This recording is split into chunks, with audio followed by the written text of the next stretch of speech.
സംസ്ഥാനത്ത് ഇന്നലെ കോവിഡ് സ്ഥിരീകരിച്ചത് 302 പേർക്കാണ്. ഇന്നലെ മാത്രം 4 പേർ കോവിഡ് ബാധിച്ചു മരിച്ചു. ഈ മാസം കേരളത്തിലെ കോവിഡ് മരണം ഇതോടെ 9ആയി.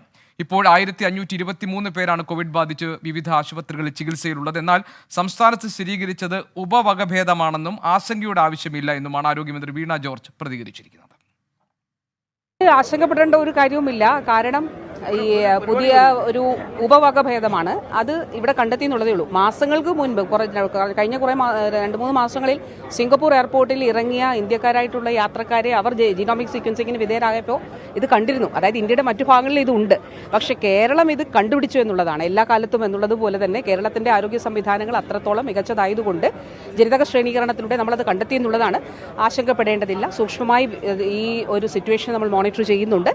എന്നാൽ ജാഗ്രത ഉണ്ടാകണം. പ്രത്യേകിച്ച് കോമോബിഡിറ്റീസ് ഉള്ളവർ അത് പ്രത്യേകമായി ശ്രദ്ധിക്കണം എന്നുള്ളത് തന്നെയാണ്. MG പ്രതീഷ് വിവരങ്ങൾ നൽകാനുണ്ട്. പ്രതീഷ്, ഈ കോവിഡ് ബാധിച്ച് 4 മരണം, അതായത് കേരളത്തിൽ ഇപ്പോൾ 9 മരണം ഉണ്ടായിട്ടുണ്ട്.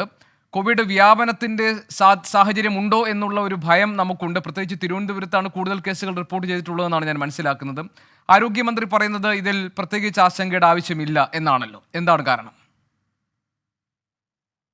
ഗോപികൃഷ്ണൻ, നിലവിൽ ആരോഗ്യവകുപ്പിന്റെ തന്നെ വിശദീകരണ പ്രകാരം ഒമിക്രോൺ വകഭേദമാണ് നിലവിൽ സംസ്ഥാനത്ത് റിപ്പോർട്ട് ചെയ്തിരിക്കുന്നത്. രോഗവ്യാപനശേഷി കൂടുതലാണെങ്കിലും ആശങ്കപ്പെടേണ്ട ഒരു സാഹചര്യം ഇല്ല എന്നതാണ് ആരോഗ്യവകുപ്പ് തന്നെ അറിയിക്കുന്നത്. കാരണം ഗുരുതരാവസ്ഥയിലാകുന്ന രോഗികളുടെ എണ്ണം വളരെ കുറവാണ്. മാത്രമല്ല വാക്സിന്റെ ഒരു പ്രതിരോധം എല്ലാവരിലുമുണ്ട്. അതുകൊണ്ട് തന്നെ വലിയ തരത്തിൽ ഒരു ബുദ്ധിമുട്ടിലേക്കോ രോഗം തീവ്രമാകുന്ന ഒരു സാഹചര്യത്തിലേക്കോ നിലവിൽ പോകില്ല എന്നതാണ് നമുക്ക് മനസ്സിലാക്കാൻ കഴിയുന്ന കാര്യം. അതേസമയം പ്രതിദിനം കോവിഡ് ബാധിക്കുന്നവരുടെ എണ്ണത്തിൽ വലിയ വർധനവ് ഉണ്ടാകുന്നുണ്ട്. ഈ വർഷം മെയ് മാസത്തിന് ശേഷം ഏറ്റവും കൂടുതൽ കോവിഡ് കേസുകൾ റിപ്പോർട്ട് ചെയ്തത് ഇന്നലെയാണ്. 302 പേർക്കാണ് ഇന്നലെ സംസ്ഥാനത്ത് കോവിഡ് സ്ഥിരീകരിച്ചത്. മറ്റൊരു പ്രധാനപ്പെട്ട കാര്യം, രാജ്യത്ത് തന്നെ ഏറ്റവും കൂടുതൽ കോവിഡ് കേസുകൾ റിപ്പോർട്ട് ചെയ്യുന്നത് കേരളത്തിലാണ്.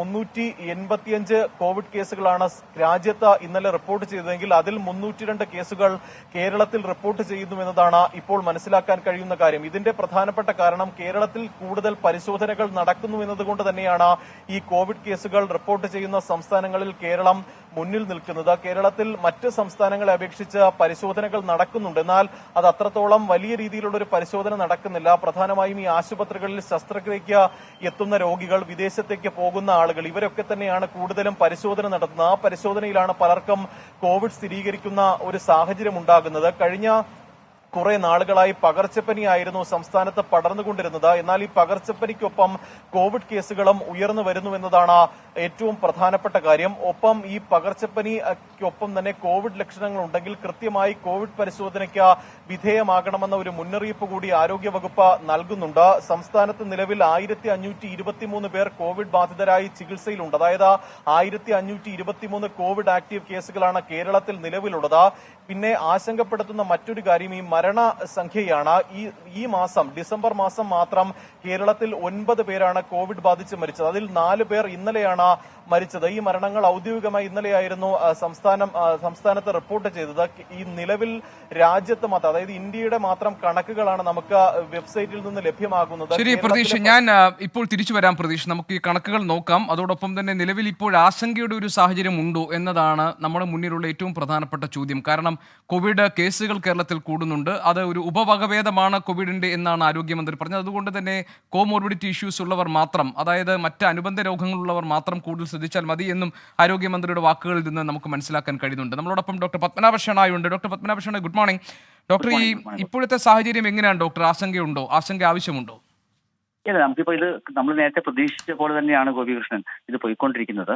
മുമ്പ് നമുക്കറിയാം ഈ കോവിഡ് ഇപ്പം ഇൻഫ്ലുവൻസ പോലെയുള്ള ഒരു സൈക്ലിക്കൽ ഡിസീസ്, അതായത് ഇടയ്ക്കിടയ്ക്ക് കുറച്ച് കേസുകൾ കൂടി കുറഞ്ഞു വരുന്ന രീതിയിലേക്ക് വരുന്ന ഒരു തരത്തിലേക്കാണ് കോവിഡും വ്യാപിച്ചുകൊണ്ടിരിക്കുന്നത്. അപ്പം നമുക്കൊരു എനിമി കൂടി വന്നു, ഒരു ശത്രു കൂടി. നേരത്തെ ഇൻഫ്ലുവൻസയും റെസ്പിറേറ്ററി സിൻസിയേഷൻ വൈറസ് തുടങ്ങിയ വൈറസുകളായിരുന്നെങ്കിൽ ഒരു വൈറൽ പനി കൂടി നമ്മുടെ സമൂഹത്തിൽ വരുന്നു. ആ വൈറൽ പനിയുടെ കാഠിന്യം കുറച്ചുകൂടി കൂടുതലാണ്, അത്രയേ ഉള്ളൂ. അപ്പം അതുപോലൊരു അസുഖമായി സൈക്ലിക് കഴിഞ്ഞ ഏപ്രിൽ മാസത്തിൽ കുറച്ച് കേസുകൾ കൂടി. ഇപ്പോൾ പുതിയൊരു വകഭേദം വന്നു, JN1 വകഭേദം വന്നപ്പോൾ വീണ്ടും കുറച്ചുകൂടി കേസുകൾ കൂടുന്നു. ഒരു ഉപവകഭേദം വരുമ്പോൾ കുറച്ച് കേസ് കൂടി ഒരു സൈക്ലിക്കലായിട്ട് കുറച്ചുകൂടി കേസുകൾ കുറഞ്ഞു വരുന്ന ഒരു രീതിയിലേക്കാണ് ഈ ലോകത്തെ എല്ലാ രാജ്യങ്ങളും ഇപ്പോൾ പോയിക്കൊണ്ടിരിക്കുന്നത്. അപ്പോൾ ഈ ഒരു ഡിസംബർ ജനുവരി തണുപ്പ് കൂടുന്ന സമയത്ത് ഇത് ഒരു വ്യാപനം ഉണ്ടാകുമെന്ന് പ്രതീക്ഷിച്ചു തന്നെയാണ്. ആ രീതിയിലേക്ക് തന്നെയാണ് കാര്യങ്ങൾ പോയിക്കൊണ്ടിരിക്കുന്നത്. ഡോക്ടർ, ഇപ്പോൾ ഈ ഞാൻ മനസ്സിലാക്കുന്നത് 1-2 മരണം, ഇപ്പോൾ 9 മരണം സംഭവിച്ചിട്ടുണ്ട്. അതിൽ 2-3 മരണം ഉണ്ടായ ശേഷമാണ് ആൾക്ക് കോവിഡ് ബാധയാണെന്ന് മനസ്സിലാക്കാൻ കഴിയുന്നത്. അപ്പോൾ ഏതെങ്കിലും തരത്തിലുള്ള പരിശോധനകൾ, അല്ലെങ്കിൽ കോവിഡ് ഉണ്ട് എന്ന ഒരു സംശയം തോന്നുന്ന സാഹചര്യത്തിൽ അത്തരം പരിശോധനകൾ ആവശ്യമാണെന്ന് ഡോക്ടർ പറയുമോ? ഡെഫിനറ്റ്ലി ആവശ്യമാണ്. ഈ കോവിഡിനെ നമ്മൾ ഒരിക്കലും നിരാശവൽക്കരിച്ചുകൂടാ. നമുക്ക് ആദ്യമുണ്ടായ ഇപ്പൊ 2020 കോവിഡിന്റെ അത്രയും ഭീകരമായ സിറ്റുവേഷനിലെ കാരണം ആളുകൾക്ക് വാക്സിനേറ്റഡ് ആണ്. ബഹുഭൂരിഭാഗം ആളുകൾക്കും ഇൻഫെക്ഷൻ നേരത്തെ വന്നു പോയിട്ടുള്ളത് കൊണ്ട് ഇപ്പോഴത്തെ കോവിഡ് വളരെ സിവിയർ ആയിട്ട് ബഹുഭൂരിഭാഗം ആൾക്കാർക്കും വരുന്നില്ല എങ്കിലും ഒരു അനുബന്ധ അസുഖങ്ങൾ, ഇപ്പൊ ഷുഗറോ പ്രഷറോ അല്ലെങ്കിൽ ഹാർട്ടിന് അസുഖമുണ്ട്, കിഡ്നിക്ക് അസുഖമുണ്ട്, അല്ലെങ്കിൽ ശ്വാസകോശത്തിന് നേരത്തെ അസുഖമുള്ളവരാണ്, ഹാർട്ടിന് അസുഖമുള്ളവരൊക്കെ ആണെങ്കിൽ പലപ്പോഴും അവർക്ക് അസുഖം തീവ്രമാകാനുള്ള സാധ്യതയുണ്ട്. അതുകൊണ്ട് ഇപ്പോൾ കോവിഡ് വ്യാപനം കൂടിയിരിക്കുന്ന സ്ഥിതിയിൽ ഈ പനിയോ കോവിഡ് ലക്ഷണങ്ങളോ ഉണ്ടെങ്കിൽ ഡെഫിനറ്റ്ലി നമ്മൾ ടെസ്റ്റ് ചെയ്ത് നോക്കുന്നത് തന്നെയാണ് നല്ലത്. എസ്പെഷ്യലി ഈ അനുബന്ധ അസുഖമുള്ളവർ ടെസ്റ്റ് ചെയ്ത് നോക്കുന്നത് തന്നെയാണ് നല്ലത്. അവർ മാസ്ക് ഉപയോഗിക്കുന്നത് തന്നെയാണ് നല്ലത്. ഡോക്ടർ, ഞാൻ ഒരിക്കൽ കൂടി ഇത് ചോദിക്കുന്നത്, ഇപ്പോൾ ധാരാളം ആളുകൾക്ക് ഈ പറയുന്ന പോസ്റ്റ് ഇൻഫെക്ഷ്യസ് കഫ് ഉണ്ട്, അതുപോലെ തന്നെ തുടർച്ചയായി നിലനിൽക്കുന്ന പനിയുണ്ട്, വിട്ടുവിട്ട് പനി വരുന്ന സാഹചര്യമുണ്ട്. അപ്പോൾ ഏത് ഘട്ടത്തിലാണ് ഒരാൾ കോവിഡ് പരിശോധന നടത്തേണ്ടത്? കോവിഡ് പരിശോധന നടക്കേണ്ടത് നമുക്കറിയാം. പനി വരുന്നു, നല്ല ചൂടുണ്ടാകുന്നു, പനി ഉണ്ടാകുന്നു, തൊണ്ടവേദനയുണ്ട്, മൂക്കൊലിപ്പുണ്ട്, ചുമയുണ്ടെങ്കിൽ അത് വീട്ടിൽ 2-3 പേർക്ക് വന്നെങ്കിൽ അനുബന്ധ അസുഖങ്ങൾ ഉള്ളവർ ഡെഫിനറ്റ്ലി ആ സമയത്തിന് ടെസ്റ്റ് ചെയ്ത് നോക്കണം. അക്യൂട്ട് സ്റ്റേജിൽ തന്നെ ടെസ്റ്റ് ചെയ്ത് നോക്കണം. പിന്നെ ഇൻഫ്ലുവൻസ ആണ് ഇപ്പൊ നമ്മുടെ നാട്ടിൽ കൂടുതലായിട്ട് കണ്ടുവരുന്നത്. കോവിഡിനേക്കാളും വളരെ കൂടുതലാണ് ഇൻഫ്ലുവൻസ പനി. ഇൻഫ്ലുവൻസ A സ്ട്രെയിൻ കണ്ടമാനം ഉണ്ട് നമ്മുടെ സമൂഹത്തിൽ. അതാണ് കൂടുതലും പനി ഉണ്ടാക്കുന്നത്. H1N1 ഒക്കെയാണ് കൂടുതൽ പനി ഉണ്ടായിക്കൊണ്ടിരിക്കുന്നത്. H5N1 തുടങ്ങിയ ഇൻഫ്ലുവൻസ പനിയാണ് കൂടുതൽ. പക്ഷേ കോവിഡും ഉണ്ട് എന്നുള്ളത് നമ്മൾ ഒരിക്കലും മറന്നുകൂടാ. കാരണം കോവിഡ് നമ്മുടെ സമൂഹത്തിൽ ഇനി ഉണ്ടാകും. ഒരിക്കലും ഇതിനെ നമുക്ക് പൂർണ്ണമായിട്ട് എലിമിനേറ്റ് ചെയ്യാൻ സാധിക്കില്ല. അതുകൊണ്ട് തന്നെ ഇങ്ങനെ അനുബന്ധ അസുഖങ്ങളുള്ളവരെ പനിയും ചൂടുമായിട്ട് വന്നു കഴിഞ്ഞാൽ 1-2 ദിവസം കൊണ്ട് മാറുന്നില്ല, ചുമ കൂടി വരുന്നുണ്ടെങ്കിൽ ഡെഫിനറ്റ്ലി അത് കോവിഡ് ടെസ്റ്റ് ചെയ്ത് നോക്കണം. ഇപ്പൊ ആന്റിജൻ ടെസ്റ്റ് ഒക്കെ വൈഡ്ലി അവൈലബിൾ ആണ്, RT-PCR അവൈലബിൾ ആണ്. അതുകൊണ്ട് ടെസ്റ്റ് ചെയ്ത് നോക്കേണ്ടതാണ്.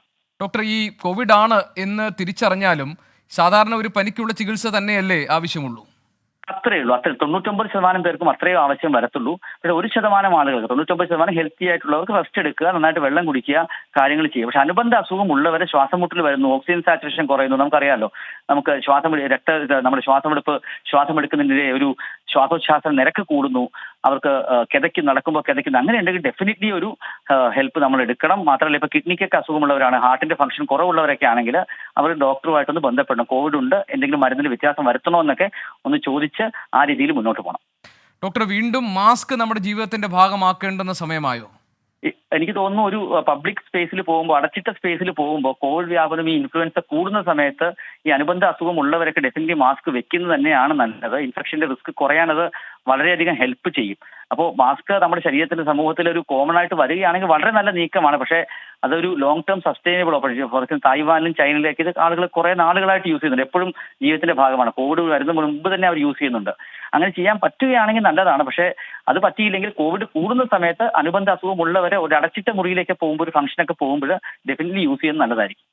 വളരെയധികം നന്ദി. ഡോക്ടർ പത്മനാഭ ഷെണായാണ് നമ്മളോട് സംസാരിച്ചത്. കോവിഡ് വ്യാപനത്തിന്റെ സാഹചര്യം നിലനിൽക്കുന്നുണ്ട്. കോവിഡ് പൂർണ്ണമായും സമൂഹത്തിൽ നിന്ന് തുടച്ചു നീക്കുക എന്നത് നമുക്ക് പ്രതീക്ഷിക്കാൻ കഴിയുന്ന ഒന്നല്ല. അതുകൊണ്ട് തന്നെ ഇൻഫ്ലുവൻസ വൈറസിനൊപ്പം തന്നെ കോവിഡ് വ്യാപനവും ഉണ്ട് എന്ന് മനസ്സിലാക്കിക്കൊണ്ട് വേണം അത്തരം രോഗലക്ഷണങ്ങളുള്ളവർ, മറ്റ് രോഗങ്ങളുള്ളവർ ചികിത്സയ്ക്ക് വിധേയരാകുകയും പരിശോധനകൾ നടത്തുകയും വേണം. മാസ്ക് ഈ അടച്ചിട്ട മുറിയിൽ ഇരിക്കുന്നവരും അതുപോലെ തന്നെ പൊതു ഇടങ്ങളിലേക്ക് ഇറങ്ങുന്നവരും ആൾക്കൂട്ടത്തിലേക്ക് ഇറങ്ങുന്നവരും മാസ്ക് ഒരു ശീലമാക്കുന്നതും കോവിഡ് പ്രതിരോധത്തിന് ഉത്തമമായിരിക്കും എന്നാണ് ഡോക്ടർ പത്മനാഭ ഷെണായി പറയുന്നത്. 24 അഞ്ചിന്റെ വജ്രത്തിളക്കം.